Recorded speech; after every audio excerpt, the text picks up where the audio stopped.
Salam.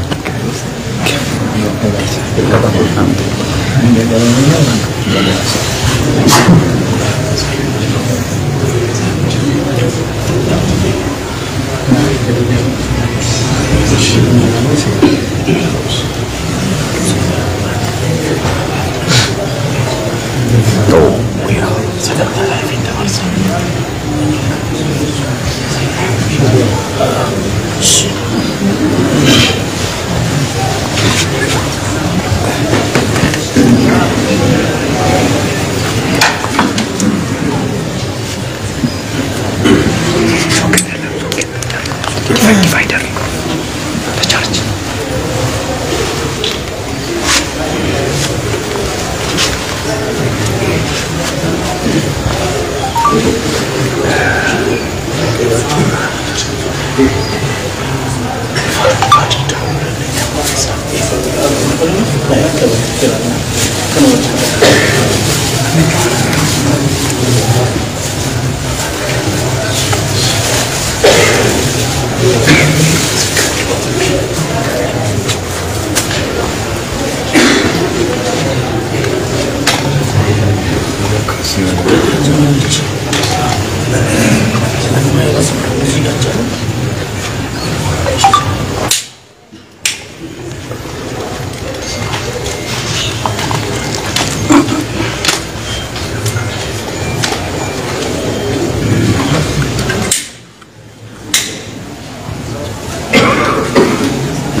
السلام عليكم ورحمة الله وبركاته. وعليكم السلام ورحمة الله وبركاته. يا الله سلام وبركاته. በዛሬው ፕሮግራማችን በኦሮሚያ ልናገር ወይስ በአማርኛ የሚሆን ብቻ እኔ ሳይሆን በአማርኛ ኦሮሚያ የሚያሰሙ ሰዎችም ስላሉ በአማርኛ ተናገር ተብሎ ስለተሰጠኝ ፕሮግራማችን በአማርኛ ቋንቋ ይሆናል ማለት ነው። እንደሚታወቀው ነቢያችን ሰለላሁ ዐለይሂ ወሰለም አላህ የቁርአን አንቀጽን በመጀመሪያ ኢቅራ በሚያወርድባቸው ጊዜ ነቢዩ ሰለላሁ ዐለይሂ ወሰለም የተላኩበት ህዝብ የማያነብ እሳቸውን ማንበብና መጽሐፍ የማይችሉ ነቢይ ነበሩ። በዚህ ህዝብ ውስጥ አላህ ሱብሓነሁ ወተዓላ ያወረደው የቁርአን አንቀጽ ስለ ሰላት፣ ስለ ዘካ፣ ስለ አቂዳ፣ ስለ ሐጅ ወይም ሌላ ጉዳይ ሳይሆን አንድ በሚል ነው ሪሳላውን የጀመረው። ምዕራፍ አንዱ እውቀት ከሚተላለፍባቸው መንገዶች መካከል ሲሆን ማንበብ የሰው ልጅን የተጻፈ ነገር እንዲደርሰው የተጻፈ ነገር መልእክቱን በሚገባው ቋንቋ እንዲያነብና እንዲያው ማድረግ ከሚችሉ መንገዶች መካከል አንደኛው ነቢያችን ሰለላሁ ዐለይሂ ወሰለም በሐዲስ እንደነገሩ አላህ አደምን ከፈጠረ በኋላ ጽሑፍን ለመጀመሪያ ጊዜ ያስተማረው ነቢ ኢድሪስ አለይሂ ሰላም ነው።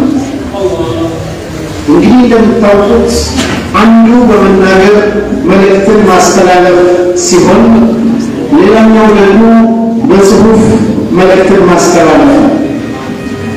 በዚህ መንገዶች ሐሳብ እውቀት ይተላለፋል።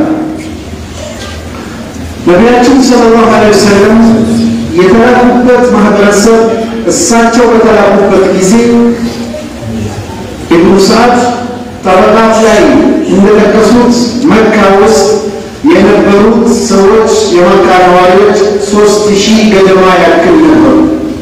3000 ገደማ ያክል ከነዚህ ሰዎች መካከል ማንበብና መጻፍ የሚችሉት 15 ሰዎች ብቻ እንደነበሩ ይጠቅሱልናል። 15 ሰው ከ3000 ሰዎች መካከል ማንበብና መጻፍ የሚችልበት ህዝብ መሃል የማያነቡ ነቢይ ሰለላሁ ዐለይሂ ወሰለም አላህ ኢቅራ በሚለው አንብብ በሚለው የእውቀት አብዮትን የኡማ አብዮትን በሚያውጀው በቁርአናዊ አንቀጽ ሪሳላው ተጀመረ። በዚህ ጊዜ እንግዲህ ማንበብ የሰው ልጅን የማያውቀውን እንዲያውቅ የሚያደርግ መሳሪያ።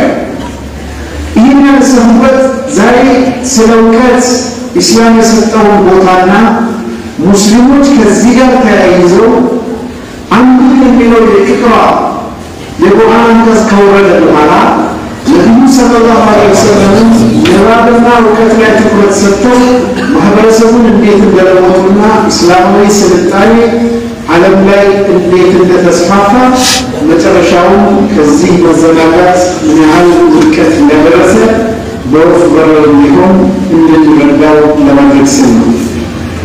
ነቢያችን ሰለላሁ ዐለይሂ ወሰለም አልኩል ፈሪደቱን ዐላ ኩሊ ሙስሊም እውቀትን መፈለግ በእያንዳንዱ ሙስሊም ላይ ግዴታ ነው ብለው በተናገሩት መሰረት የእሳቸው ተከታዮች እውቀትን መፈለግ ግዴታቸው ሆኖ በቀጥታ ከነቢያቸው እንደዚሁም ከተማሩ ሰዎች እውቀትን ለመቅሰም እንቅስቃሴ በስፋት ጀመሩ።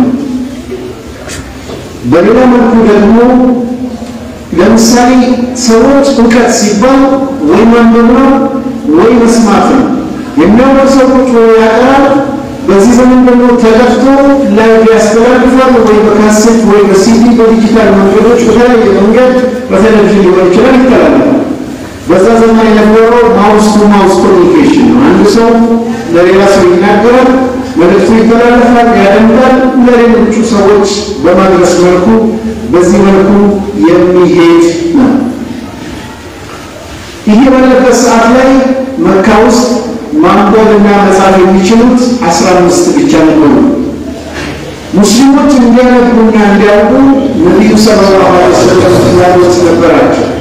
ለዚህም ነው የበለጠ ከተባረኩት መካከል ሙሽሪኮች መካከል ምርኮኞችን ነፃ ለማውጣት ነቢዩ ሰለላሁ ዐለይሂ ወሰለም የወሰኑት መንገድ ምንድነው?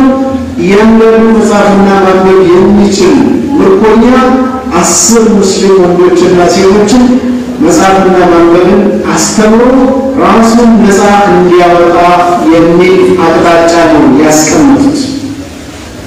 በዚህ መሰረት ሙስሊሞች ማንበብ መጻፍ ተጀመረ ማለት ነው እና ይህን በዚህ መልኩ ተጀምሮ ለምሳሌ የበድር ዘመቻ ላይ ሰዎች ለትግል በሚሄዱበት ጊዜ የተወሰነ ሰዎች ብሎ መጥራት የሚያስፈልግበት ነበር። ዘይድ ብን ሳቢትን ነቢዩ ሰለላሁ ዐለይሂ ወሰለም ሰሩትና ምን ብለው አዘዙት? የአይሁድ ቋንቋ መጽሐፍና መማርን ማንበብን ተማር ብለው አዘዙት። ሰዎች ለትግል ይሄዳሉ፣ አንተ ደግሞ ቁጭ ብለህ ተማር።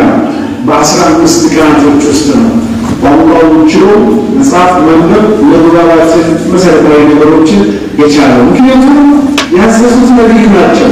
ምክንያቱም የአይሁድ ቋንቋ ቢሆን እውቀት ነው። ይህን ማወቅ በዛው ምን እየታሰበ ነው የሚለውን ራስን ለመከላከል አንድ ሁለት እንግዳ ሲመጣ ልኡካን ሲመጣ ኮሚኒኬት ለማድረግ ለማስተርጎም ያግዛል። በዚህና በተለያዩ መንገዶች እንዲያውቁ አደረገ። በኋላ ላይ ወንዶቹ በተለያየ መንገድ ሲማሩ ሴቶቹስ እንዴት ሆኑ ልትሉ ትችላላችሁ። ከሴቶች መካከል ሸፋዓ ቢንት አብድላህ የምትባል ሴት ማንበብና መጻፍ የምትችል ሴት ነበረች። በዑመር ኢብኑ ኸጣብ ዘመን እቺ ሴት የሀገሪቷን ኢኮኖሚ እንዲያረጋጉ ከተመረጡ አሁን መንግስት ማክሮ ኢኮኖሚ ነው ኮሚቴ እንደሚወጣው ዑመር 5 ሰው ሲመጡ አንዷ ሸፋዓ ቢንት አብድላህ ነበረች። እቺ ሴት ከተማሩ ሴቶች መካከል ስለነበረች የነቢዩ ሰለላሁ ዐለይሂ ወሰለም ባለቤት ዘይነብ እንኳን መጽሐፍና ማንበብን ያስተማረች እሷ ናት። ረሱል ሰለላሁ ዐለይሂ ወሰለም አልሊዲነሃ ሩቅየት ነምላ ከማ አንንቲሃ አልኪታባ መጽሐፍና ማንበብን እንዳስተማርሽኝ ባለቤቴ የጊንጥና የተለያዩ የሚናደፉ እንስሳቶች መድኃኒትን አስተምሪልኝ ብለው ጠየቁ።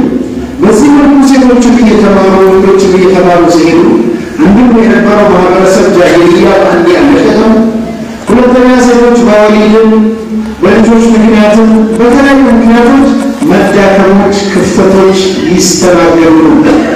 በዚህ ጊዜ አንዷ ትመጣና ነቢዩ ሰለላሁ ዐለይሂ ወሰለም ትጠይቃቸዋለች።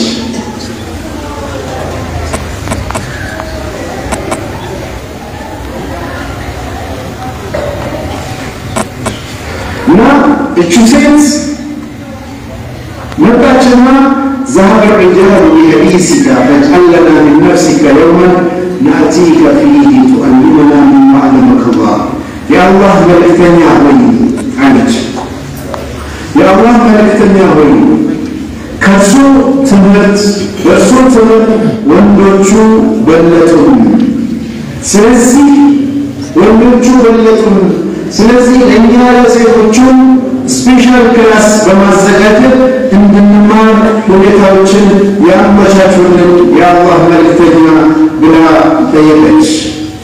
ነቢዩ ሰለላሁ ዐለይሂ ወሰለም እጅተሚዑ ፊ የውም ከዛ ወከዛ በዚህ ቀን ተሰባሰቡ ብለው ሴቶችን አዘዙ። በዛ መሰረት ሴቶች ተሰባስበው እንዲማማሩ አደረጉ ነቢዩ ሰለላሁ ዐለይሂ ወሰለም።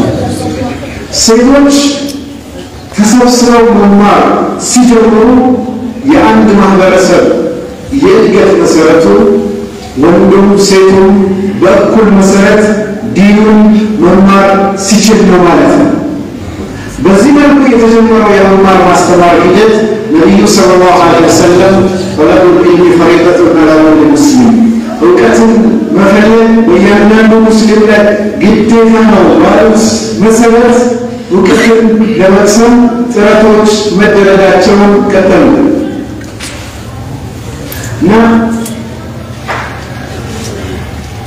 እና በዚህ መልኩ የተጀመረው የመማማር ሂደት ሙስሊሞች ዲናቸውን እንዲያውቁ፣ እንዲበረቱ፣ እንዲጠናከሩ ሰበብ የሆናቸው ነበር። በነቢዩ ሰለላሁ ዐለይሂ ወሰለም ዘመን እንደዛሬ ማተሚያ ቤት፣ እንደዛሬ ፕሪንተር፣ እንደዛሬ ጽሑፍ ወረቀት ደብተር አልነበረም። ስለዚህ ከሳቸው በአፍ መስማት ነው። ኪታብ የሚባለው ነገር የለም። የተወሰኑ ሰዎች ይጽፉ ነበረ። ምን ቁርአንን ጻፉ ተብለው ካቲብ የሚባለው ጸሐፊዎች በተለየ መልኩ እንዲጽፉ ኃላፊነት ተሰጥቷቸው ነበር። በዛ ዘመን ለመጻፍ ወረቀት የለም። የሚጻፈው በግመል ቆዳ፣ በታላላቅ የግመል አጥንቶች፣ በብራናና በፓፒረስ ላይ ነበር። በዚህ መልኩ የተጀመረው የመጻፍ ሁኔታ ቀጠለ። ሙስሊሞች አዲስ ነገር ለማወቅ ካላቸው ተነሳሽነትና ጉጉት የተነሳ የተለያዩ ጉዳዮችን ከተለያዩ ሰዎች የመማር ሁኔታ ለምሳሌ ብዙ ጊዜ የምንሰማው ነው እስላማዊ ኸሊፋው ሲስፋፋ ሰሃቦች አስተዳደር ከየተማሩ እንዴት አስተዳደሩስ በዚህ በኩል የተወሰነ ፈረንሳይ ክፍል በሌላ በኩል በኡመይያድ ጊዜ እስከ ስፔን ፖርቹጋል ህንድና ፓኪስታን ጨምሮ አፍጋኒስታን በርካታ የአረብ ግዛቶችን ያካለለ ሁኔታዎች ነበሩ በእነዚህ ጊዜያቶች ውስጥ እንዴት ማስተዳደር ቻሉ እርምጃዎች የነበሩ አራዳሪ ነበሩ አቂዳው ቢገባባቸው አቂዳው ቢለውጣቸው ጥንካሬ ቢኖራቸው ኳሊቲ ሊደርሺፕ እንዴት መጣ የሚል ጥያቄ ይነሳል ይሄ አንዱ በሲራ ላይ ወራ ተብሎ ያልተነገረው ፓርት ነው የተለያዩ ታሪኮችን ስንል ሙስሊሞች አዲስ ግዛቶችን በከፈቱ ጊዜ ለእስልምና ጠላትነት የሌላቸው ሙስሊም ያልሆኑ ሰዎችን እዛው ስልጣናቸው ላይ በማስቀረት ከስራቸው በማስቀረት እያገዙ ከነሱ እንዲማሩ የማድረግ ሂደቶች ነበሩ በኋላ ላይ ራሳቸውን ችለው ሙሉ ለሙሉ ሲጋቡ አሁን ማንም ማንፈልግም ብለው ሙሉ ለሙሉ መምራት የመጣው በዚህ መልኩ የተጀመረው ሂደት በዚህ መልኩ የቀጠለው ሂደት ሙስሊሞች ዲን ለመማር ቁርአን ለመማር ሐዲስ ለመማር መንገዶቹ ምንድን ናቸው ከነቢዩ ሰለላሁ ዐለይሂ ወሰለም በአፍ ሲናገሩ መስማት ግን ሁሉም ሰው ቁጭ ብሎ ከሳቸው መስማት አይችልም ኑሮ አለ በሄዱበት አብረው መሄድ አይመችም ስለዚህ አንዳንዶቹ ለዑመር ኢብኑ ኸጣብ ከሌላ ሰሃቢ ጋር እንዳደረገው በፈረቃ ዛሬ ከሳቸው ጋር ዋሉ እኔ ደግሞ ነገሩ እንዳለው ዛሬ አንተ የሰማኸው ላይ ትነግረኛለህ እኔ ደግሞ ላንተ እነግርሃለሁ በሚል ተራ በተራ ነበር መጀመሪያ አካባቢ ቁርአን ብቻ እንዲጻፍ እንጂ ሐዲስ እንዳይጻፍ ነብዩ ሰለላሁ ዐለይሂ ወሰለም ከለከለ ለምን ቁርአን ወርዶ ስላላለቀ ከሐዲስ ጋር ተቀላቅሎ ቁርአንና ሐዲስ እንዳይደባለቅና ሰዎች ላይ ኮንፊውዥን እንዳይፈጠር አትጻፉ ብለው መጀመሪያ ላይ ከለከለ በኋላ ላይ ሐዲስን ጨምሮ እየተጻፈ ሲመጣ ቁርአን ፓርት ሆኖ ተቀምጦ ሐዲስን እንደዚህ ሰዎች ኮንፊውዥን ይገባቸዋል ለምሳሌ ኢማም ቡኻሪ የጻፉት ስለዚህ 200 ምናምን ሂጅራ ከዛ በፊት ተጻፈ ነው የሚወራበሩ ሰዎች ከኢማም ቡኻሪ በፊት 17 ሰዎች የሐዲስ ኪታብ ጽፈዋል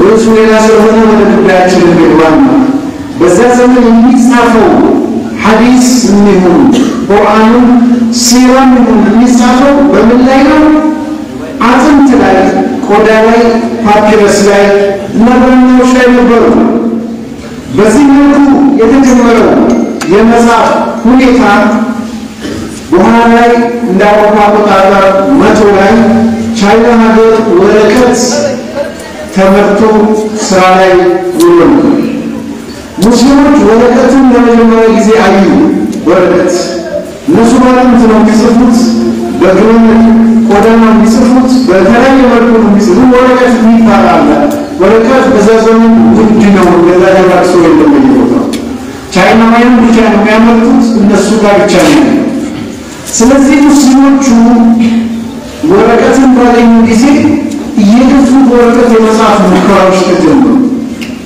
እንደምታውቁት ኤክስፖርት የሚደረግና ውድ ነገር ስለሆነ በወረቀቱ እንደሚፈለገው የዲናዊ ነገሮችን መጻፍ ያስቸግር ነበር ከዚህ የተነሳ በብራና አልፎ አልፎ ወረቀትም አልፎ አልፎ በአጥንትም እየተጻፈ በተለይ ደግሞ በፓፒረስ ላይ ሲጻፍ እንዲጠቅለል ተደርጎ ልክ ወረቀት ሲላላክ ስታዩ እንደዚህ ተጠቅልለው ለሁሉ ያስፈልገው ወረቀት የሚወስዱት እንጂ እንዳሁን ወረቀት አይነት አልነበረም ለመጀመሪያ ጊዜ ሙስሊሞች ወረቀትን መስራት የቻሉት በ751 እንደ አውሮፓውያን አቆጣጠር የአባሲድ ከሊፋ የተመሰረተበት ዓመት ላይ በአባሲድ ከሊፋና በቻይና መንግስት ወታደሮች መሃል ውጊያ ተደረገ የት ዳጊስታን አጠገብ ሲደረግ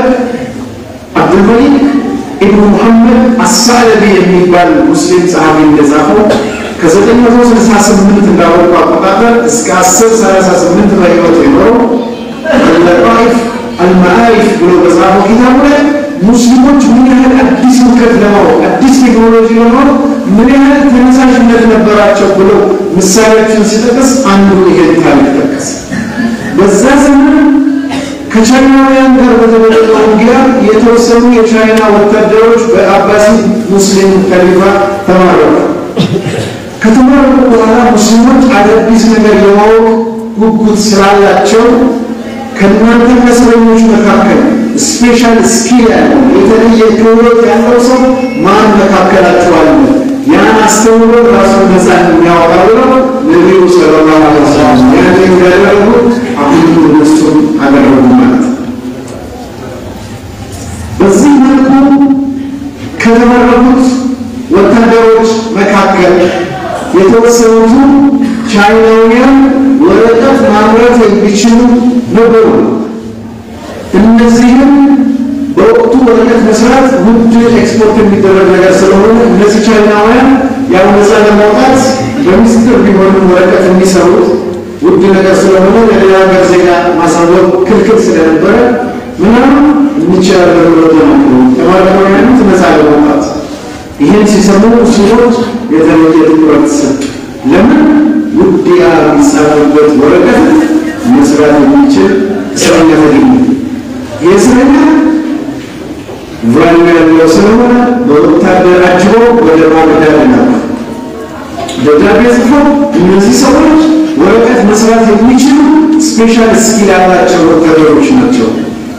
በተላኩ ሰዓት ላይ ከሊፋው ታለ ሙስሊሞችን መርጦ አስተምሯቸዋል። ወረቀት እንዴት እንደሚሰራ እውቀት ወደ ሙስሊሞች ሽግግር ተደረገ ማለት ነው። እውቀት ወደ ሙስሊሞች ከተሸጋገረ በኋላ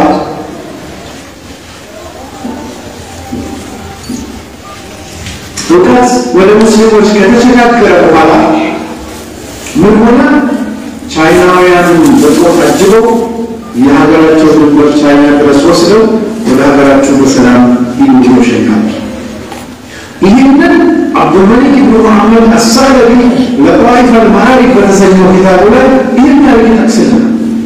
የዚህ መጀመር ደግሞ ምን ውጤት አመጣ የሚለውን ኢብኑ ኸልዱን ሙቀዲማ ኪታቡ ላይ ወረቀት መስራት መቻሉ በሙስሊሞች መካከል መረጃ በስፋት እንዲሰራጭ፣ ኪታብ በቀላሉ እንዲጻፍ፣ ወረቀት ማግኘት ያስቸገረው እና በፊት በብራና በአጥንት የሚጻፈው ነገር ቀርቶ የአባሲ ከሊፋ ደዋዊንም የዘካት የተለያዩ ሪሳላዎች በወረቀት ላይ እንዲሆኑ ቁርአንና ሐዲስም በወረቀት ላይ እንዲጻፍ ሰበብ ሆነ። በዚህ መልኩ የተጀመረው ሙስሊሞች ወደ ምን ሄዱ? ይህን እንግዲህ የተለያዩ ሀገር የነበሩ ቴክኖሎጂዎችን ይዘው ለመማር መሰረት የሆናቸው የወረቀቱ መገኘት። ይህ ደግሞ ወደ መወሰዳቸው ከ10 ዓመት በኋላ በ761 ባግዳድ ሰፋ ተደረጋ ተሰርታ ስትመሰረት በአዲስ መልኩ ኸሊፋ አቡ ጃዕፈር አልመንሱር መጀመሪያ በመንሱር ቀጥሎ በአቡ ጃዕፈር አማካኝነት በይተል ሂክማ የሚባል ሃውስ ኦፍ ዊዝደም የጥበብ ቤት የሚባለው ባግዳድ ውስጥ ተሰራ ነው። የጥበብ ቤት ሲሰራ አንድ ቤቱ ቤት ነው፣ ግን ለሳይንስና ምርምር ሙስሊሞች እንዲሳተፉ ታስቦ ነው። ይህንን ፈጠረ። ብዙ ወረቀት ሙስሊሞች ማምረት ቻሉ ማለት በሌላ በኩል ምንድን ነው? መጽሐፍ የፈለገ ሰው ኪታብ መጽሐፍ የፈለገ ሰው የወረቀት ችግር የለበትም። ሙስሊሞቹ ያደረጉት ምንድን ነው? ቀደምት የነበሩ የግሪክ የፋርሶችና የተለያዩ ስልጣኔዎች የነበራቸው የፍልስፍና የሳይንስና ቴክኖሎጂ ጽሁፎች ወደ አረብኛ እንዲተረጎም ሰበብ ሆነ ማለት ነው። ያ መተርጎም ደግሞ በራሱ ምንፈጠረ ሽልማቱ ከፍ ያለ ዋጋ ነበር። አንድ ሰው መጽሐፍ ሲተረጎም መጽሐፉ የሚከፍለውን ያክል በወርቅ ግራም ለተረጎመው ሰው ይከፈል ነበር። ይሄ ማለት አዲስ እውቀትን ለሙስሊሞች ለማምጣት ሲሉ ለመተርጎም እውቀት ያላቸው ሰዎች እሽቅድድም ተጀመሩ። ይሄ እሽቅድድም ደግሞ የትርጉም አብዮትን ከፈተ። ይሄ የትርጉም አብዮት ሙስሊሞች ወደ ሳይንስና ቴክኖሎጂ እንዲመጡ ወደ ስፔስ፣ ወደ ህዋ፣ ወደ ፀሐይ፣ ወደ ተለያዩ ስለ ዓለም እንዲመራመሩ እንዲያጠኑ እድሉን ፈቀደላቸው። የሰው ልጆች ወደ ሰማይ ላይ እንዴት መብረር ይችላሉ፣ ወፎች እንዴት በረሩ፣ እንዴት ሰው መብረር ይችላል እና አባስ ፈርመስን የመሳሰሉ ታላላቅ ሰዎች በዚህ ጉዳይ እንዲመራመሩ ሰበብ ሆነ። ይህም ብቻ አይደለም። ኢብኑ ሲና ሽፋ የሚባለው ኪታብ ጽፎ ለ400 ዓመታት መደበኛ የትምህርት ቤት ካሪኩለም ቴክስት ያን ብቻ ሳይሆን 1000 ዓመት ያህል ተጽፎ መፍጠር የሚችል ኪታብ እንዲሆን ሰበብ ሆነ ማለት ነው። ብዙ እስላማዊ ነገሮች መሰራጨት ጀምሮ እውቀት ተስፋፋ። በዛ ሰዓት ላይ ባግዳድ ከተማ የነበረው የስልጣኔ ያኗኗር ሁኔታ በጣም በሚያስገርም ሁኔታ የተሻሻለበትና ሙስሊሞች አዲስ ነገር በማወቅ ዓለም ላይ ተጽዕኖ መፍጠር የጀመሩበት እና መሪነቱን የወሰዱበት ቀደም ብሎ የነበሩ የግሪክና የፋርስ ስልጣኔ መጽሐፍቶችን ወደ አረብኛ ተርጉሞ የራሳቸውን ምርምር ውጤት ጨምረውበት አሻሽለው በመምራት በመቅደም ደረጃ ሄዱ ማለት ነው። በኋላ ደግሞ ሙስሊሞች መደበኛ ትምህርት ቤትን በተሻለ መልኩ መክፈት መቻላቸው አንድ ጆርጅ መቅዲሲ የሚባል ሰው The Rise of Islamic College and Universities በሚል የመመረቂያ ዶክትሬት ዲግሪ የጻፈ ፈረንጅ ነው። ይህ ሙስሊም ነው። የዚህ ሰውዬ የዶክትሬት መመረቂያ ጽሑፉ ኢንተርኔት ላይ ባለ አማዞን ላይ ይሸጣል። መጽሐፉ ጊዜ እንደሚለው ሙስሊሞች ናቸው ለዓለም ዩኒቨርሲቲና ኮሌጅን ለመጀመሪያ ጊዜ ያስተዋወቁ። ማስተዋወቅ ብቻ ሳይሆን PhD ዶክትሬት ዲግሪ የተባለው ኢጃዛ ከሚለው የተወሰደው ሸኾች ኪታብ አቅርተው ሲጨርሱ ለተማሪ ምስክርነት ኢጃዛ ይሰጣል። አንድ ተማሪ ዲግሪ ማስተርስ ይዞ PhD ሲይዝ በኢጃዛ ምትክ PhD መስጠት ከሙስሊሞች የተጎረጀ ነው ብሎ ቃል ያስተምሩ። መድረሳዎች ምን ያህል መስፋፋት ትልቅ ለዓለም ትልቅ ስኬት እንደሆነ ዛሬ ሃርቫርድ ዩኒቨርሲቲ፣ ኦክስፎርድ ዩኒቨርሲቲ፣ ሌሎች የምታውቋቸው ሁሉ እንዴት ከሙስሊሞች ኮርጀው ዩኒቨርሲቲ እንደተከፈተ ጭምር ሰበብ እንደሆነ ይጠቅሳል። ያን ትምህርት ቤት ልጥቀሳቸው። አንደኛው ኮሌጅ ኒዛሚያ ኮሌጅ ይባላል። ኒዛም ሙልክ የሚባለው የሙስሊሞች ጠቅላይ ሚኒስትር ያቋቋመው ኮሌጅ ነው። ኮሌጁ ዲን ብቻ አይደለም የሚያስተምረው። ኮሌጁ ዲንን ሳይንስን በአንድነት ነው የሚያስተምረው። መጀመሪያ የተከፈተው በሰልጁክ ኢምፓየር ጊዜ የዛሬ 1000 ዓመት ማለት ነው። በሰልጁክ ኢምፓየር ጊዜ የሰልጁኮች ጠቅላይ ሚኒስትር ተደርጎ የተሾሙ ሚዛን ሙልክ የሚባለው ሰው የኢማም ጁወይኒ ተማሪ ነው።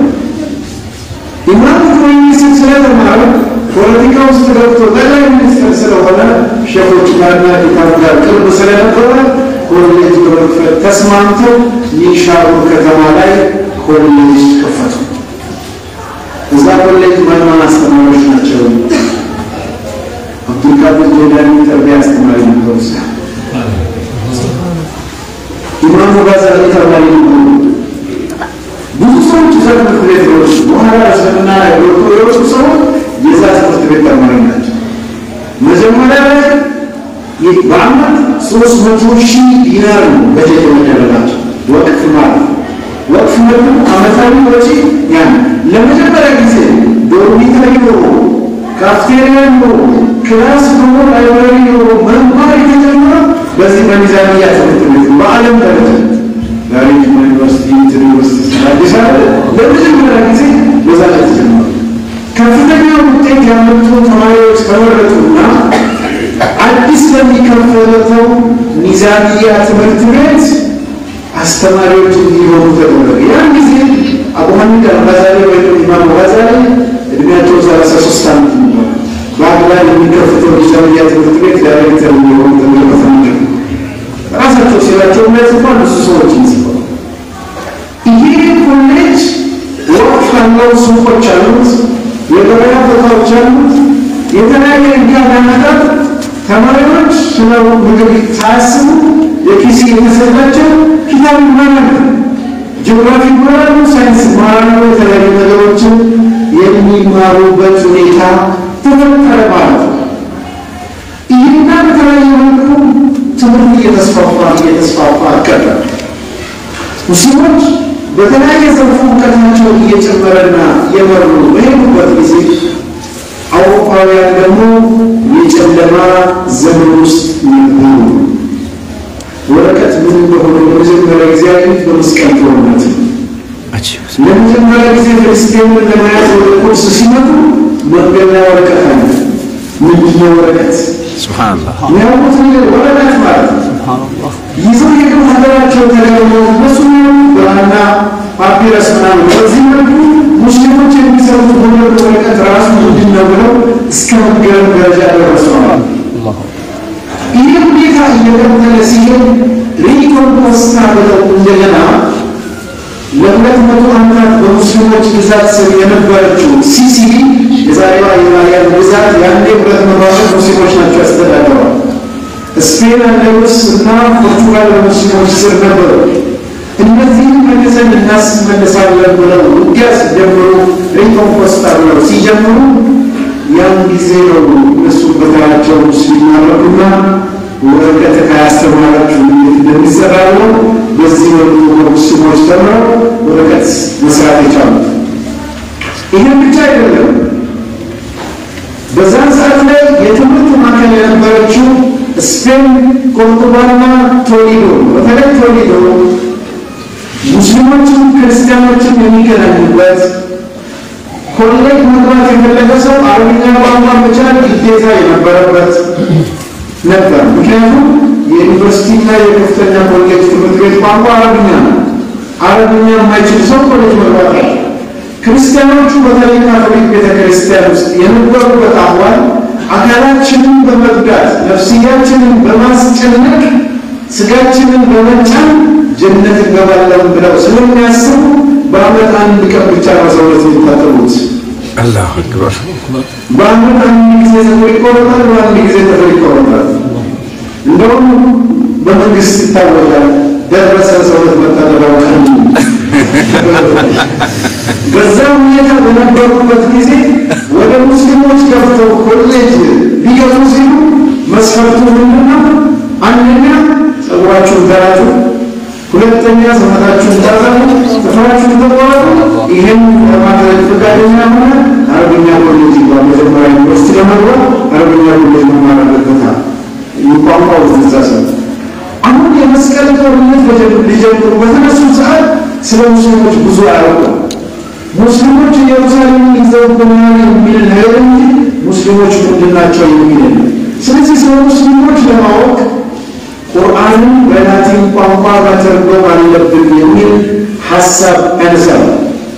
ማን ተርጉምልን ሲባል ሕክምና ሊማር ዩኒቨርሲቲ የሚገባ ሰው ቅድም እንዳልኳችሁ የግድ አረብኛ መማር አለበት። 2 ዓመት ማለት ነው። ፈረንጅ ምናምን ምክንያቱም የዩኒቨርሲቲ ቋንቋ ነው። ከዚህ መሀል የሕክምና ተማሪ አንድ ስሙን ዘነጋው አግኝተው ጠሩትና አረብኛ ይችላል ተምራናል ምንድን ነው የተማረው? ሕክምና ቋንቋ በደንብ እስቲ ቁርአን ተርጉሙ ምን እንደሚለው ብለው እሱም አንደኛውን የኢማም ቡኻሪ ይመስለኛል ተፍሲር ወስዶ እንዳለ ተርጉሞላቸው በላቲን ቋንቋ ሰጣቸው። በዚህ መልኩ ነው እንግዲህ ሙስሊሞች ምን ያስባሉ ምንድነው የሚለውን ለማወቅ የተጀመረው። በዚህ ሁኔታ የጀመረው ሂደት አውሮፓውያኑ ወረቀትን መስራት ሲችሉ እነሱም በተራቸው ልጆቻቸውን እያስተማሩ አረብኛ በፊት በግሪክ ቋንቋ በፋርስ የነበሩ እውቀቶች ጠፍተዋል። ጥቂቶች ናቸው የቀሩት። በአረብኛ የተተረጎሙ ያሉ ከአረብኛ እንደገና ወደ ላቲን ቋንቋ ለማስተርጎም ሰው መድበው አስተርጉሙ በወረቀት መጻፍ ጀመሩ። የወረቀት ምርትም በወተር ቢል ቴክኖሎጂ ተሰርቷል። ውሃን ተጠቅሞ ወረቀት ማምረት ፕሮሰስ የሚያግዝን ነገር መስራት ቻሉ ማለት ነው። ያ ደግሞ ከሙስሊሞች የተሻለ ስስ ወረቀትና ኳሊቲ ያለው ማምረት ቻሉ። 13ኛው ክፍለ ዘመን ላይ ሙስሊሞችን ወረቀት ኤክስፖርት ያደርጋሉ፣ አውሮፓዎችን ወረቀት ኤክስፖርት ያደርጋሉ። ፓራሌል ተፎካካሪዎች ነበሩ። 1258 ላይ የታታር ሞንጎሎች ባግዳድ ከተማን ገብተው ቤተል ሂክማን አቃጥለው አፍርሰው 500,000 ኪታብ የነበረበትን ላይብረሪ አውድመው ወንዝ ውስጥ ጨምረው ውድመት ሲያደርሱ ሙስሊሞች የነበረው ነገር ወደ ኋላ መሄድ ጀመረ። በዚህ ሰዓት ደግሞ የአስማት ወሲፋት ኺላፎች የተጀመሩበትና የተጧጧፉበትን ጊዜ ነው። ሙስሊሞች እንደዚህ በፊቱ በሳይንስና ቴክኖሎጂ መወራወር እርስ በርስ ኺላፍ ገባ። በዚህ ኺላፍ ጊዜ ውስጥ ነው ሳይንስና ቴክኖሎጂ ላይ ምርምር የሚያደርጉ ሙስሊሞችን ስራውን የምትፈቱት የሚል ማጣጣል የተጀመረው። እውቀትም የአዱንያ የአኺራ ተብሎ ሁለት ቦታ መክፈል የተጀመረው በዚህ ሰዓት ላይ ለምሳሌ ከሙስሊም ሳይንቲስቶች መካከል የመሬትን ራዲየስ ለመለካት ጥረት ሲያደርጉ የነበሩ እንዴት ነው ፀሐይ የምትሽከረከረው ብለው ያለው የነበረ አንደኛው ሸኾች መጡ። ምን ያደረጉ ነው? የመሬትን አጠቃላይ ሰርከምፍራንስ ለለካ ነው ርዝመቱ ምንድነው የምታወራው? ቁጭ ብለው እንደምትለካው እነዚህ ሰዎች ስራ ፈጥተዋል ብለው ሳይንስና ቴክኖሎጂ መረዳት አቅቷቸው የማን ዲስከሬጅ ማድረግ የማጣጣል ክስተቶችን የተጀመሩበት ወቅት ነው ማለት ነው። በዚህ በኋላ ያለ አውሮፓዎች የበለጠ ወረቀትን አሻሽለው እያሰራጩ ሲገኙ ሙስሊሞች ደግሞ እዚህ ላይ እንዳልኳችሁ አንዱ በውስጥ ኺላፍ ውስጥ ናቸው። ሁለት እንደከዚህ በፊቱ ሳይንስና ቴክኖሎጂ ምርምርን የሚያበረታታ ኢንቫይሮንመንት አልነበረም የነበረው። አባሲ ኸሊፋም በታታሮች ባግዳድ ዋናው ከተማ ተጠቅቶ ተዳክሞ ስለነበረ ተራውን ደግሞ የተረከበው ሰልጁክ ኢምፓየር በአንድ በኩል ቅድም እንዳልኳችሁ በኒዛም ልሙልክ አይነት ሰዎቹ በአንድ በኩል ፋቲሚያ የሺአ ከሊፋ ተቋቁሞ ስለነበረ የዛን ቻሌንጅ ለመቋቋም ውስጣዊ ጉዳይ ላይ ተጠምዶ ስለነበሩ አባሲዎቹ ስለተዳከሙ አውሮፓውያኑ የተሻለ ኳሊቲ ያላቸው ነገሮች እያመረቱ ዓለም ላይ ምርጥ ወረቀት 14ኛ ክፍለ ዘመን ላይ የአውሮፓ ወረቀት የሚባል ተጀመረ ማለት ነው። በዚህ ሰዓት እንደውም አንዳንድ ቦታዎች ወደ ሙስሊሞች ሀገር ሁሉ ኤክስፖርት መደረግ ተጀመረ። ለምሳሌ በ14ኛ ክፍለ ዘመን 13 የተጻፈ ቁርአን አለ። 14 ለአውሮፓ አቆጣጠር የተጻፈው ቁርአን ስናይ ምርጥ የሚባለው ወረቀት የአውሮፓ ስለሆነ በአውሮፓ ወረቀት ተብሎ የተጻፈው ማለት ነው። የሚያሳዝነው ልክ ገንዘብ ስታዩ ወደ ፀሐይ በምትመለከቱበት ጊዜ ምልክት አረንጓዴ ማይታይ ወረቀት ሲሆን የሚታይ ልክ የሱ አይነት ወረቀቶቹም አላቸው። ምን ወተርማርክ አላቸው ምልክት የት ማተሚያት ወረቀቱ እንደተሰራ የሚገልጽ ምንድነው ምልክታቸው? የአንዳንዶቹ መስቀል ነው። ይሄንን ሙስሊሞቹ ብርቱ ወረቀት አገኘን ብለው መስቀል ባለው ላይ ዛሬ ላይ ቆሪያ ያዛል ማለት በዚህ መልኩ ማለት 14ኛ 15ኛ ክፍለ ዘመን ሲገባ ብዙ እስላማዊ ኪታቦች የተወራራን መሻይኮች ሁሉ ማኑስክሪፕቶቹ በአውሮፓ ወረቀት የተጻፉ ሙስሊሞች መወዳደር እያቃታቸው ሄደ። 16ኛ ክፍለ ዘመን ላይ የሙስሊሙን ዓለም ጨምሮ የወረቀት ትምህርት ኮንትሮል አደረገው። በዚህ ሁኔታ ላይ ባለበት ሰዓት ላይ አውሮፓውያኑ ደግሞ ከዚህ በፊት ወረቀት እውቀት ለማስፋፋት ቢጠቅሙ የሚጻፈው ግን በእጅ ነው። በእጅ በሚጻፍበት ሰዓት ላይ ጊዜ ይወስዳል። አንዱ በጣም ፈጣን ጸሐፊ 10 ገጽ ነው የሚጽፈው ነገር። ቻይናውያን ውድ ፕሪንቲንግ ማሽን የሚባል ነበራቸው። ምንድነው ያ ማሽን? በጣውላ ተደርጎ ቅርጽ ተሰርቶ ለምሳሌ አህመድ ቢን ተብሎ መጻፍ ከተፈለገ የምትል ፊደል መጥታ ተሰካለች፣ የሚል መጥቶ ይሰካል፣ ምን ይሰካል። እንዲህ እየተደረገ አንድ ገጽ ላይ የሚደረገው በብረት ከተሰካ በኋላ እንደማተም ቀለማቱ መምታት። በዚህ መልኩ በቀን 40 ገጽ ያትሙ ነበር ቻይናውያን። አውሮፓውያኑ ብዙ ወረቀት እያመረቱ ሲሄዱ ዓለምን በወረቀት ገበያ ተቆጣጥረው ግን ወረቀት ብቻውን የሚፈልጉትን ቢዝነስ ረን አላደረገላቸው። አንድ ስሙን የዘገበው ተስማን የዮሐንስ ጉተንበርግ ማተሚያ የተሰራው የሱ ፓርትነር ነው። ምን ያስባል? ይህ ሁሉ ወረቀት የምንመርተው ወረቀት ሁሉ ይሽርልን ይሁን ዘዴ መፈለግ አለበት፣ ሰው ሳይደክም በፍጥነት መጻፍ ያለበት ብሎ ያስባል። ምን ይላል? ዮሐንስ ጉተንበርግ የሚባለው ጀርመናዊ ጠርቶት ከዚህ በፊት አንጥረኛ ነበረ፣ ላክ ስሚዝ ነበር የሚሰራቸው ወረቀት ብረታ ብረትን በማቅለጥ የተለያዩ ነገሮችን ይሰራል ነበር። እሱም ምን ብሎ ጠየቀው? በብረት አማካኝነት ሜካኒካል ማተሚያ ማሽን ስራልና ሜካኒካል ማተሚያ ማሽን ዮሐንስ ጉተንበርግ ከ1445 እስከ 1450 ባለው ጊዜ ውስጥ ማተሚያ ማሽን መስራት ቻለ። ይህ ማተሚያ ማሽን በአንድ ጊዜ ነው አንድ ቀን 3600 ገጽ ማተም ቻለ። 40 የነበረው 3600 ሆነ። ይሄ ደግሞ እውቀት ወረቀቱ አለ ማተሚያ ተጻፈበት እውቀትን መቀመጥ መበተን ነው።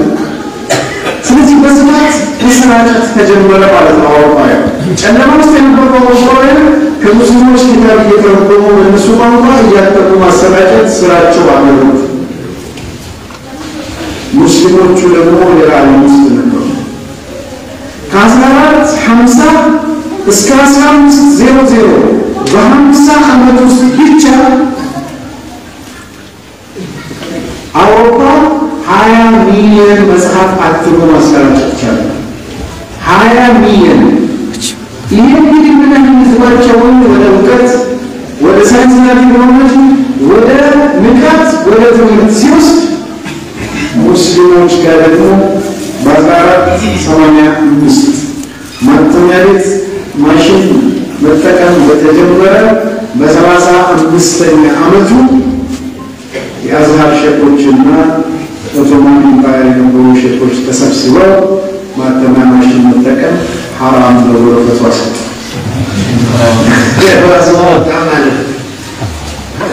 አሁን በአንድ በኩል ኦሮሚያ ተቀድመዋል።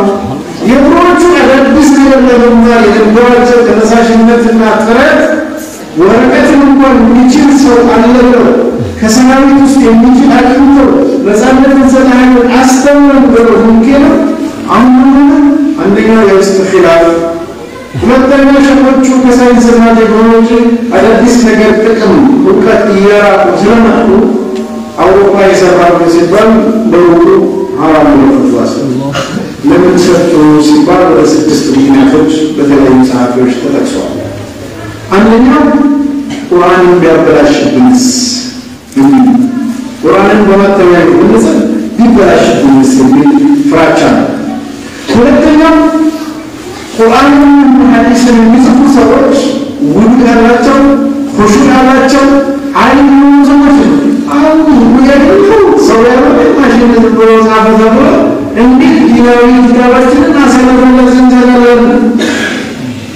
ሶስተኛ ያው መጽሐፍ እንደፈለገ ከተሰራጨ እውቀትን ኮንትሮል ያደረጉ ሸኾች ከእጃቸው ይወጣል። ስለዚህ የፓወር ጉዳይ አለበት ነው። አራተኛ መንግስትም ሳንሱር ፈልጓል። ማለት እስከ ጊዜ ድረስ ሳንሱር ይባላል የሚታተም ነገር እኛ ካላየን አይቻልም ይባላል። ልክ እንደዛው ማተሚያ ተሰራጨ ማለት በቀላሉ እውቀት ይሰራጫል፣ ምንም አይቆጣጠርም። አምስተኛው ያለው ድሮ ሰዎች ኪታብ ሲቀሩ ኪታብ ጥቂት ስለሆነ እጃቸውን ሲጽፉ እያፈዙ ነው። ቁጭ ብለው ሲቀሩ ምን እያደረጉ ነው? ነቅል እየተደረገ ነው። አሁን ዝም ብሎ ኪታብ ነው ማንም ሰው ኪታብ አንስቶ እየገዛ በቀላሉ የሚችል ከሆነ ከዓለም ነቅል እያደረጉ መቅራት ይቀር ነው። ስለዚህ ነቅል ሲባለው እንዳይቀር ማተሚያ ቤቱ ተብሎ ፈትዋ ተሰጠ። በእነዚህና በእነዚህ ምክንያቶች ሙስሊሞች ለማተሚያ ቤት ወረሰ። አውሮፓውያኑ እንዳልኳችሁ ከ14 50 እስከ 1500 20 ሚሊዮን ኮፒ መጽሐፍ ሲያትሙ እስከ 1600 በ150 ዓመት ውስጥ ደግሞ ከ150 ሚሊዮን እስከ 200 ሚሊዮን መጽሐፍቶችን ዓለም ላይ ነው አውሮፓ ውስጥ ማሰራጨት ይቻላል። ሙስሊሞች እንደ ድሮ በእጅ የጻፉ አውሮፓ 200 ሚሊዮን ተሰራጨ ማለት መጽሐፍ ማለት ነው። አስቡ ሰው ተማረ ተመቃ ዝሮት መጣ ማለት ይሄ ደግሞ አውሮፓን ወደ ተሐድሶ ወደ ስልጣኔ እንዲመጣ ማተናገትን የሚያህል ሰበብ የሆነ አይደለም። ለሙስሊሞች ወደው የማተናገትን ያህል ሰበብ የሆነ ቀጥሎ ይመጣል። በዚህ መልኩ የተጀመረው ሙስሊሞች በዚህ መልኩ የተጀመረው ሙስሊሞች ወደኋላ የመቅረት ሁኔታ አውሮፓውያኑ እያተሙ እያሰራጩ ሄደው እውቀት ላይ ትልቅ ደረጃ በሚደርሱበት ጊዜ ሙስሊሞች ወደኋላ ቀሩ። ለምሳሌ ይሄ አውሮፓ ላይ ተፈጠረ ብለን ከጠየቅን የፕሮቴስታንት ተሐድሶ አራማጅ በካቶሊክ ቤተክርስቲያን ላይ ያካሄዱ እነ ማርቲን ሉተር ራሳቸው የማርቲን ሉተር መጽሐፍ አንደኛው ብቻ 350,000 ኮፒ ነች። ለማከማለት የሚያክሙ መሸጥ ነው። ይሄ ምን ፈጠረ? ከዚህ በፊት መጽሐፍ ቅዱስ ራሱ ለህዝብ የለም። ጥቂት ሰዎች ወደ ክርስቲያን የሚያነቡት እንጂ እንደ በቀላሉ ማከማለት ነው የቦታ ስለማይገኝ አሁን ምን ፈጠረ? ሰዎች በቀላሉ ተገበያ ሊገዙ ማንበብ ጀመሩ። ማንበብ ሲጀምሩ መረዳት ሲጀምሩ ካቶሊክ ቄሶችን መሞከት ጀመሩ። ይህ ሁሉ ማርቲን ሉተር ኪንግ አቅም ፈጠረና ካቶሊክ ቤተክርስቲያን ላይ አብዮት መፍጠር ተቻለ። ይህ ብቻ የክርስትና መጽሐፍ አትሞ 1527 ላይ ማርቲን ሉተር ራሱ ቁርአንን በግሪክ በላቲን ቋንቋ እንዲተረጎም አስደረገ።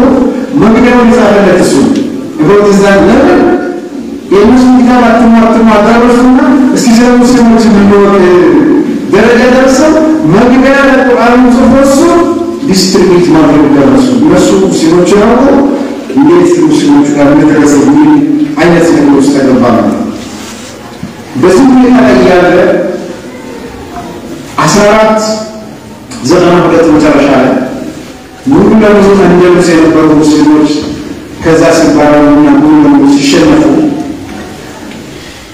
በስፔን የነበሩ የአይሁድ እምነት ተከታዮች ማዕቀብ አለባቸው። አንደኛ ክርስትና ማትቀበሉ ከሆነ ባሪያ ሆናችሁ ልትኖሩ ወይ ደግሞ ሀገር ጥላችሁ ልትወጡ ተብለው ግዴታ በክርስቲያኖቹ ሲደረግባቸው ወዴት መሸሹት? ወደ ኢስታንቡል ሸሹ ማለት ነው፣ ወደ ቱርክ። እኛ ምን ኪታብ አላህ እንደተናኛ ለተቀራረበ ነውና ክርስቲያኖቹ አባረሩ፣ ሙስሊሞቹ አስተርጉማን። ሙስሊሞቹ አለሙ ሰላም ብለው ተቀብለው አስተርጓቸው። በዚህ ማለት ነው ዲሴምበር 16 ቀን 1493 ሌላ ፒቲሽን ሰብስበው አስገቡ። ምን ብለው አውሮፓ እንደውስ በነበሩ ጊዜ ማተሚያ ማሽን ገዝተን ነበረ።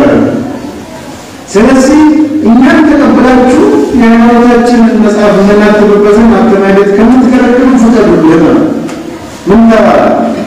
እነሱን ተቀበለን ኪታባቸውን የሚያትቡበትን አንከለክልም፣ ለእናንተ ብቻ ተፈቅደዋል ተብሎ ቤታችሁ ውስጥ አትሙ፣ ወደ ውጭ አታውጡ ምናምን ተብሎ ተፈቀደላቸው። ይሄ ሁሉ የሚፈጠረ በኦቶማን ግዛት ውስጥ ጭምር የሚፈጠረ አይሁዶች በቤታቸው ማተሚያ እያተሙ መጽሐፍ እንዲያሰራጩ እውቀት እንዲያስፋፉ በሳይንስና ቴክኖሎጂ በሕክምና በምህንድስና በተለያየ መልኩ ከሙስሊሞች እንዲበልጡ ሰበብ ነው ማለት ነው።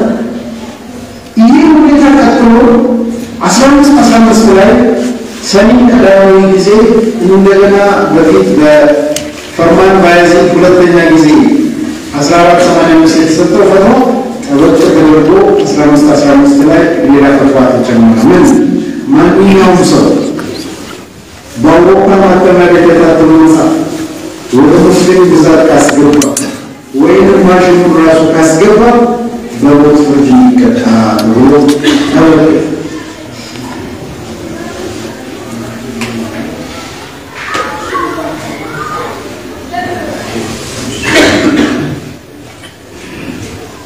እና በዚህ የተጀመረው ሁኔታ አውሮፓውያኑ እንዲጠናከሩ ሰበብ ሆነ። ሙስሊም ግዛት ውስጥ የነበሩ ሀገሮችን እንዲጠናከሩ ሰበብ ሆነ። የተጀመረው ነገር ሙስሊሞች ደግሞ ማላቃው ማለት ነው። በዚያ በኋላ ያለ 1627 ላይ በሙራድ አራተኛ ሱልጣን ሙራድ አራተኛ ዘመን ይህ በተዋ ምክረት አለበት ብለው አንዳንድ ሰዎች ሀሳብ ሲያራምዱ በሸኾቹ ተቃውሞ እንደገና እንዳይቀር ተደረገ። አውሮፓ በእውቀት ሙስሊሞችን እንዲቀር ሄደው ሳይንስና ምርምር ላይ ብዙ ነገር ላይ ደርሰዋል። ሙስሊሞች ግን ገና ማተሚያነትን መከልከላቸው ያደረሰባቸውን ጉዳት እንኳን አልተረዱም። 1674 ተወልዶ 1692 የተመረቀው ኦቶማን ኢምፓየር ጦር ኢብራሂም ሙተፈሪቃ የሚባል ኦስትሪያዊ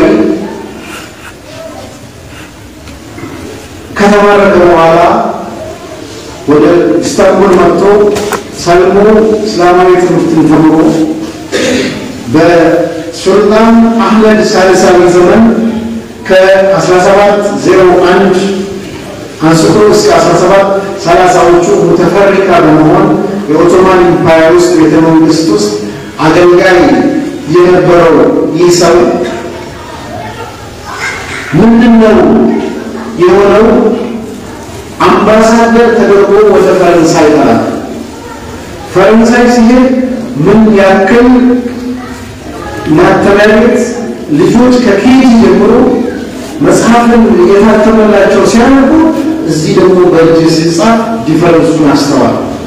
እነሱ ሳይንስና ቴክኖሎጂ ያደረገው ሲሄድ ያላቀርተናል። ከዛ ከአምባሳደርነቱ ሲመለስ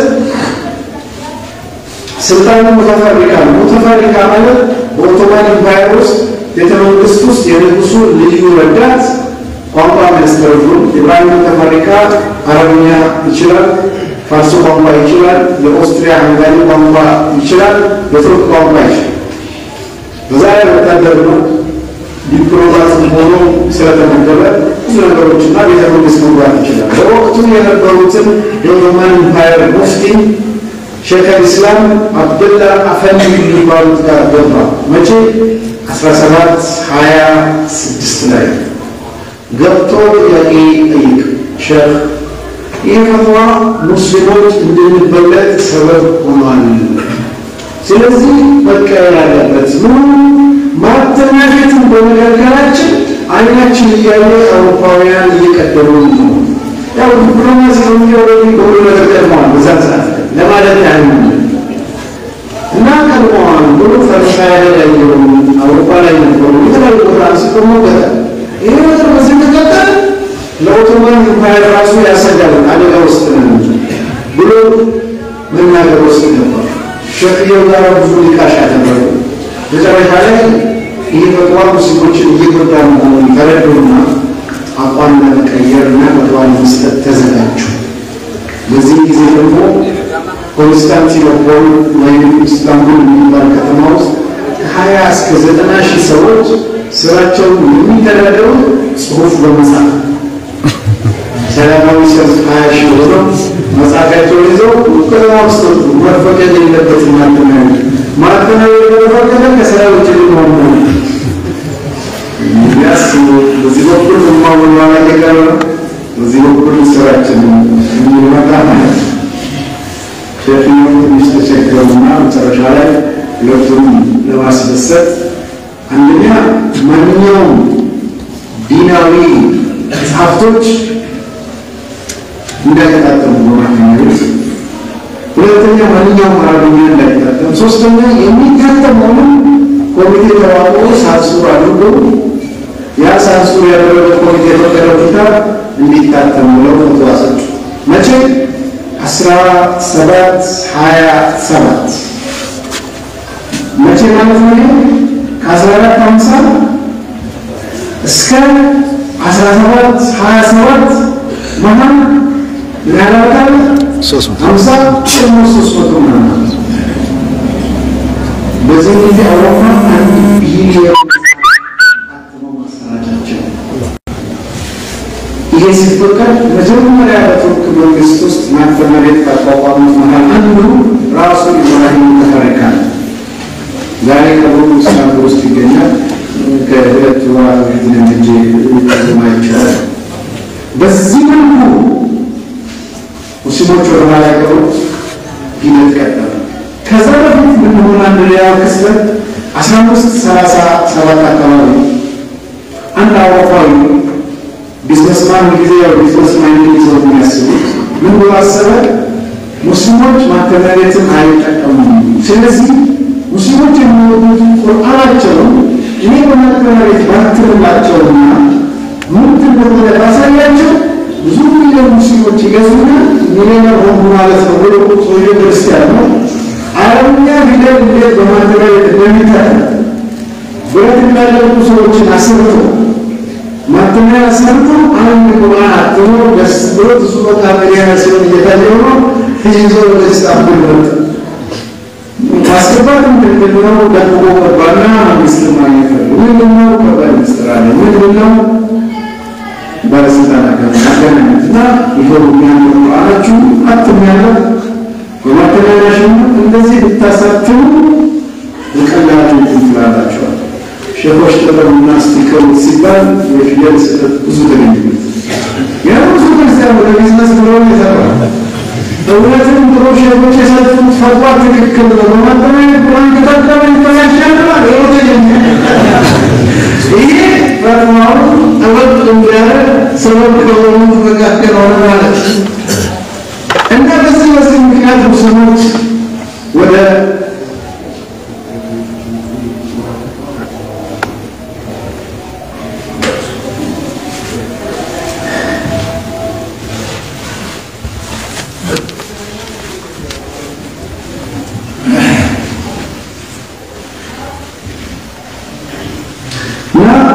በዚህ መልኩ የተጀመረው ሂደት ሙስሊሞች ወደ ኋላ እንዲቀሩ ሰበብ ሲሆን አውሮፓውያኑ ወደ ተሻለ ደረጃ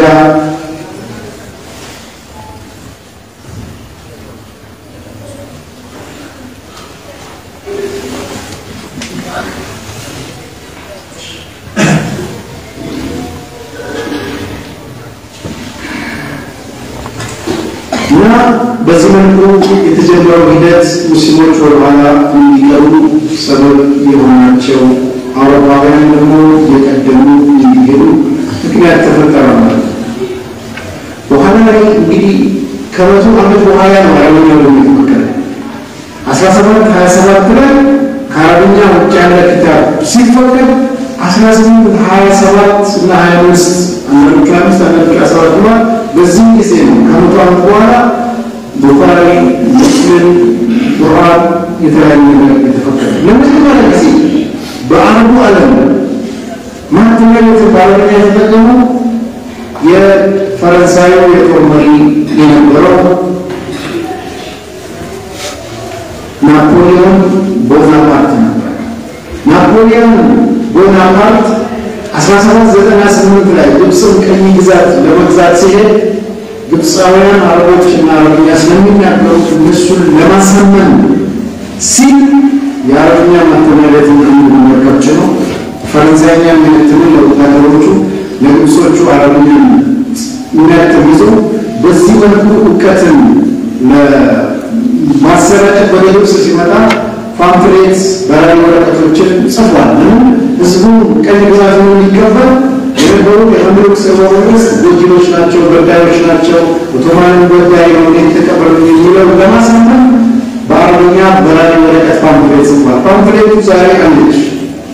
ፓምፍሌቱ ላይ ቢስሚላህ አርህማን ራሂም ስለ ነብዩ ሰለላሁ ዐለይሂ ወሰለም ብዙ ያለው ህዝቡ ለምን እኔ ከተከተላችሁ ወደ ሰጥቶናችሁ እስላምና አክራ ምናምን እንደዚህ ብሎ እነሱ ለማሳመን ያልወረቀት ህዝብ ውስጥ ሊበተን ህዝቦች ብሎት ይስጥ አሌክሳንድሪያ ገባው ከላላ ህዝቡ ማሸነፍ ወደ ካይሮ ሲመጡ ህዝቡ ተሸበረ አዛሃር ሸቆች ተሰብስበው መዋጋት አለብን አንበሌ ተረተሙ ሰውና ወረቀቱ ሲያዩ እነሱ የማተራመት ተጻፋይታው በዚህ መልኩ ጨንቆ ያን ጊዜ ኦሪጂኑ ከኢትዮጵያ የሆነ አብዱራህማን አልጀበርቲ የሚባል ቤተሰቦቹ ከጀበርቲ የሆኑ እዛ ልብስ የተወለደ አብዱራህማን አልጀበርቲ አጃኢብ አልአሳር የተሰኘው ኪታቡ ላይ ይህን ክስተት ይተርካል። ድሮ ሙስሊሞች በሳይንስና ቴክኖሎጂ ምክንያት ርቀው እንዳልነበሩ ዛሬ ወደኋላ ቀርቶ የፈረንሳይን ቴክኖሎጂ በጣም ተደንቆ ነው እሱ የሚጽፍ ያንን ግራ ሲገባቸው ቁርጥ እንዲደረግ ተደረገ። ዱዓ እንዲደረግ የተወሰኑ ወኪሎች ናቸው የተባሉት ሱፊያን ሻይኾችን ጠሩና እስቲ ቁጭ ብላችሁ ዱዓ አድርጉ እንደዚህ ህዝቡን አስታጠቁ ምናሉ። ፈረንሳዮቹ ያላቸው መሳሪያ ነበር መድፋላቸው ተማሪ መሳሪያ የመጀመሪያ ወደ ሲመጣ ዱዓ ያደርጉ የተባሉትን በቀላሉ ሰላም ተጠጣጣሩ ማለት እና ምን አውሮፓ ቴክኖሎጂ እንዳለመሆኑ ወለላቸው መጽሐፉን ከሳይንስና ቴክኖሎጂ ነው የሙስሊም ሰላምና ያለውን ሳይሆን መኖሩ እንኳን ማዕሉማት የላቸው ከገባው ከላስ ለማስመሰል ሲል ምን አደረገ ናፖሊዮን የሙኒክ ፕሮግራም ገንዘብ ወጪ አድርጎ ደገሰላቸው። እዛ ላይ ነው ብሎ ሁላችሁ ማሳመሩ ነፍሳቸውና ህዝቡ አጂ አይ ብሎ ስማውነት እና በዚህ መልኩ ኮንትሮል የተደረጉ ሂደቶችን በምታዩበት ጊዜ የኔ ፖይንት የቱጋ ነው?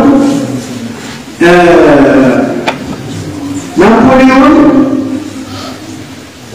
ግብጽ ሲመጣ ዘመናዊ የታተሙ መጽሐፍቶች ቤተ መጽሐፍቶችን ይዞ ነበር። አብዱራህማን አልጀበርቲ ለግብረው ወጥቶ አሳይቷል።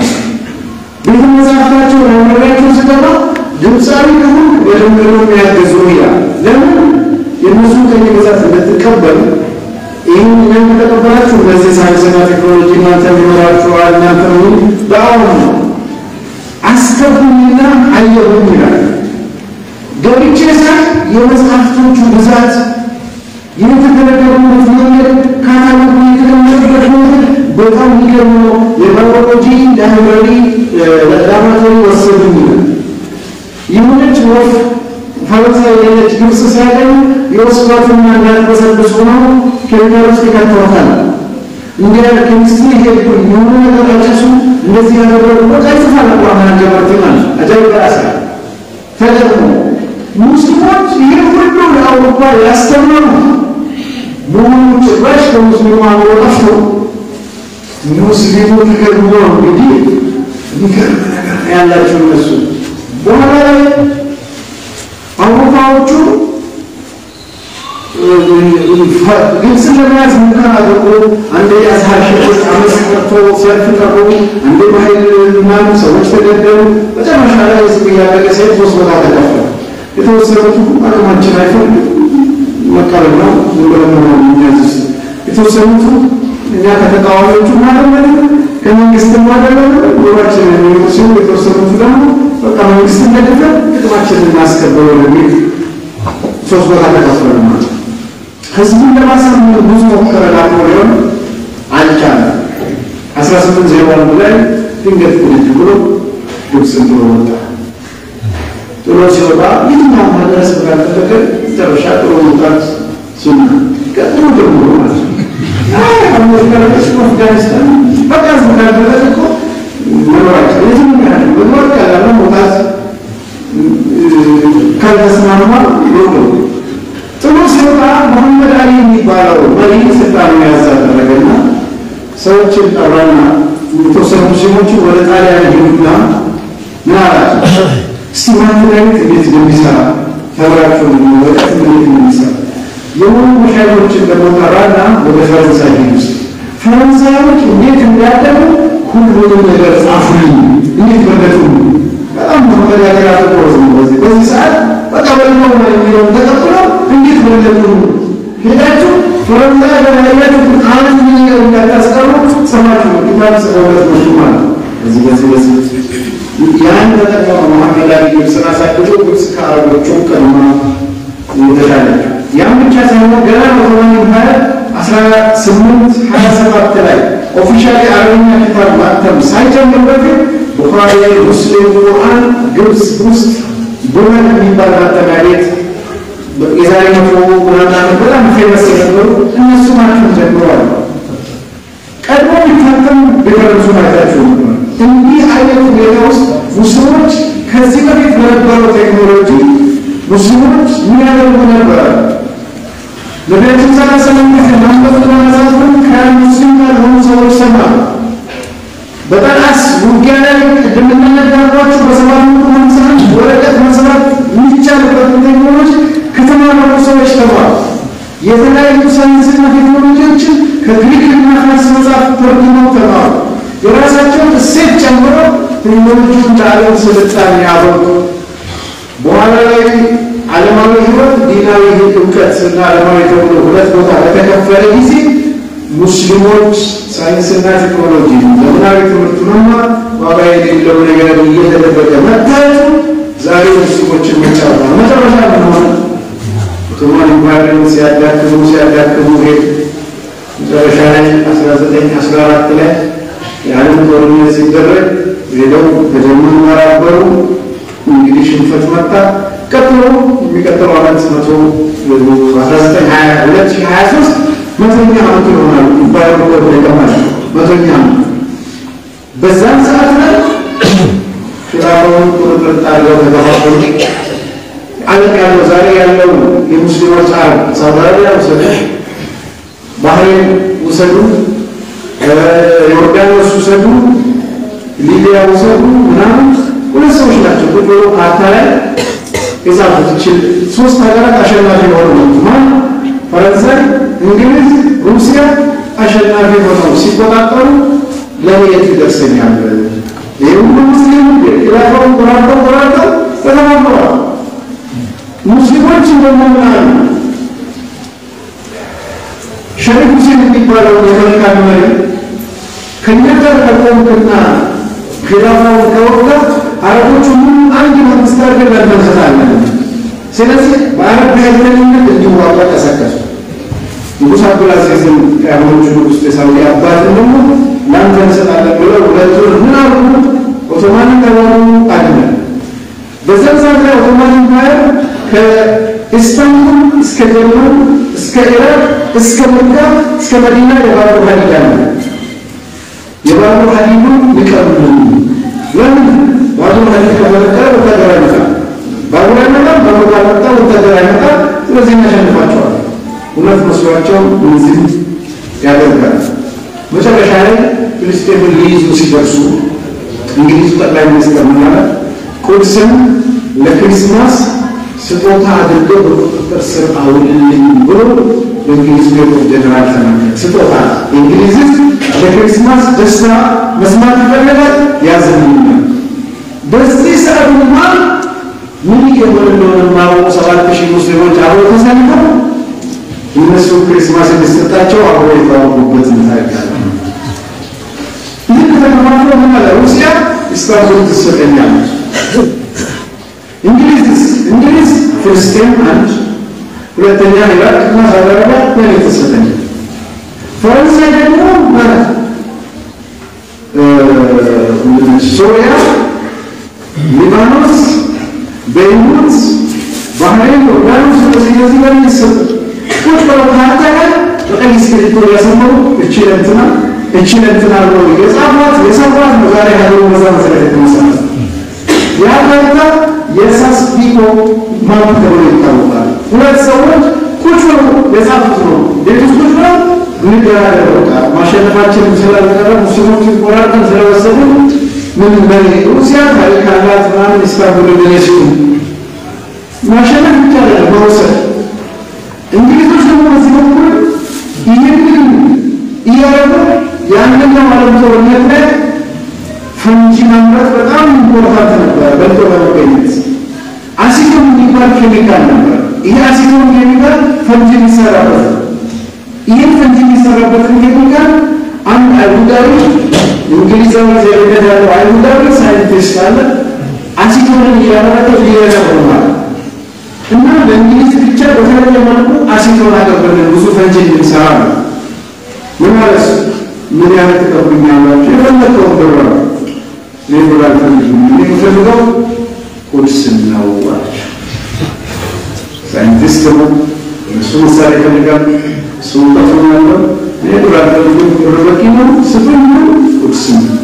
እንግዲህ ለማስደሰት በክሪስማስ በተሰበረ ግን ተነስቷል።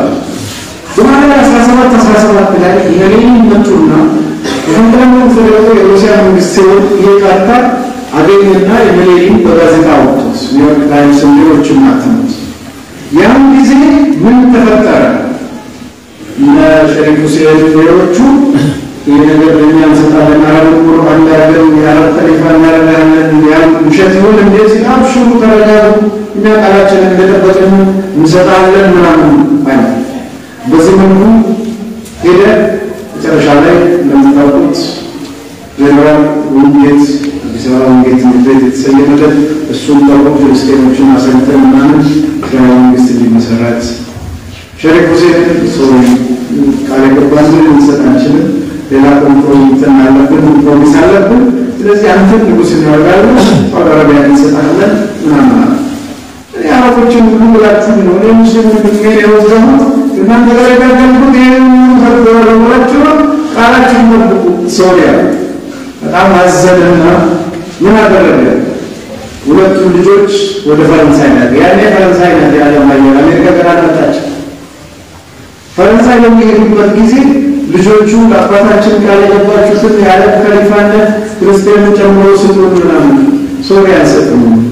ፈረንሳይ ተቃዋሚ ተጣባችሁና አንተ ልጆች አባታችን የሚለው ነገር ምናምን ባይሆን እናንተ ስታናፈሉ ነው ይፈልጋል።